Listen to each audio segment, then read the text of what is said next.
There was a time in my life when peace wasn't even on my radar. I was stuck in survival mode. I was reacting to everything, constantly defending myself, over explaining, and proving points that didn't even need to be proven. Every comment, every look, every misunderstanding felt personal. And when you live like that long enough, you start to believe that peace only comes when everything around you calms down. But the truth is, peace doesn't start around you, it starts within you. I learned the hard way through loss, disappointment, betrayal, rebuilding my life piece by piece. There were moments when I questioned everything, my faith, my worth, my direction. I carried pain that wasn't mine and emotions that didn't even belong to me. And when I finally slowed down long enough to hear my own thoughts, I realized something simple but life changing. Not everything deserves a reaction. That realization became a turning point, the foundation for something I now call and teach to my clients the peace pivot. The peace pivot is that sacred space between what happens and how we choose to respond. It's the mindful pause that allows you to reclaim your power before your emotions take the wheel. It's that breath, that small internal question. What is mine to carry? Or am I absorbing someone else's energy? When I feel my peace start to shift, I use the peace pivot to ground myself. I literally stop what I'm doing. I close my eyes and I take a deep breath in through my nose and I hold it and I count to 4. And then I release it slowly, like I'm letting go of everything that isn't serving me.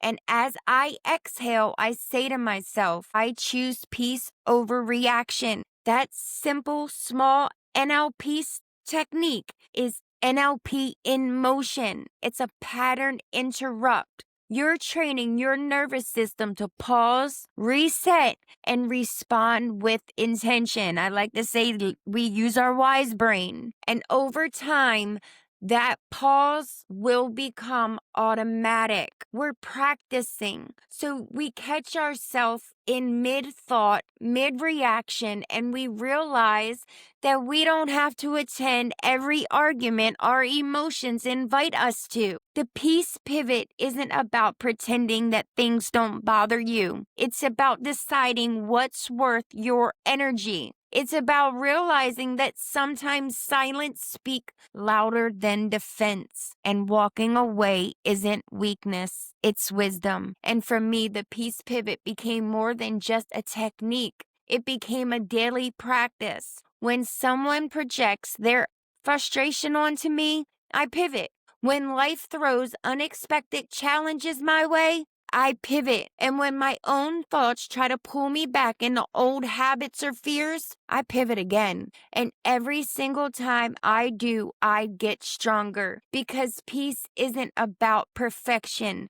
It's about presence. So if you're listening right now, you've probably been feeling heavy, overwhelmed, or reactive. This is your reminder that you can pause. You can choose again and you can create your own pivot point. Start by catching your breath and asking yourself, is this mine? Does this align with my peace? And what outcomes am I truly looking for here? Those small self-check questions activate your awareness.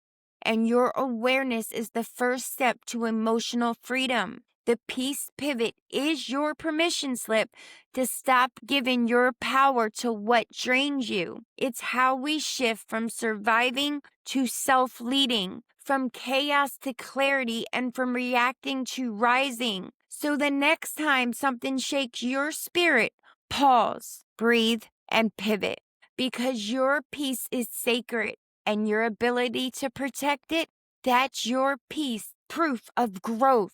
So today's affirmation is my peace is my proof of growth. And if this message resonates with you today, take a second to ground yourself and know that you're not alone on this journey. and you've been listening to the Reset and Rise Midlife with Coach Sabrina Woods, where growth isn't about perfection, it's about presence.